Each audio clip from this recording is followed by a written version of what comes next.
I can't train like this anymore. In my 20s, it was all about pushing harder. Now, this just wants me out. So I changed how I train.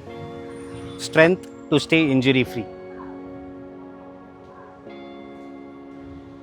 Mobility so I keep moving well. Not every run has to be fast anymore. Recovery is part of training now. Now I stop training for performance. Now I train to just keep showing up because that's what actually works after 30.